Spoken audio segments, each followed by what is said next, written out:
Pemirsa, Bank Indonesia meyakini stabilitas eksternal Indonesia tetap dan masih kuat di tengah gejolak ekonomi global akibat kebijakan tarif resiprokal Amerika Serikat.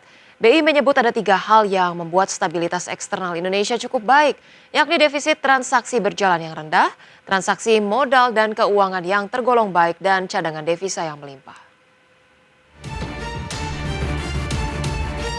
Bank Indonesia meyakini stabilitas eksternal Indonesia tetap akan masih kuat di tengah gejolak ekonomi global akibat kebijakan tarif resiprokal Amerika Serikat.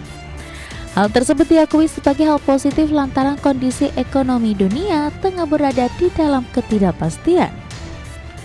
Gubernur Bank Indonesia Peri Warjio menyebut setidaknya ada 3 hal yang membuat stabilitas eksternal Indonesia cukup baik, yakni defisit transaksi berjalan yang rendah, transaksi modal dan keuangan yang tergolong baik, dan cadangan devisa yang melimpah.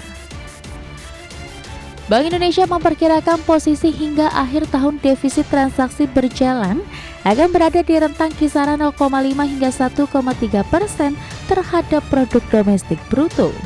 Perkiraan defisit transaksi berjalan ini dinilai masih dalam batas aman. Defisit yang kami perkirakan tadi 0,5 sampai 1,3% dari PDB, defisit transaksi berjalan itu tergolong rendah. Ukuran-ukuran kami dan juga standar internasional kalau untuk negara-negara yang sedang membangun seperti Indonesia, emerging market and developing country, sepanjang defisit transaksi berjalan itu tidak lebih dari 3%, itu kategorinya stabilitas eksternalnya itu tetap kuat. Itu alasan yang pertama.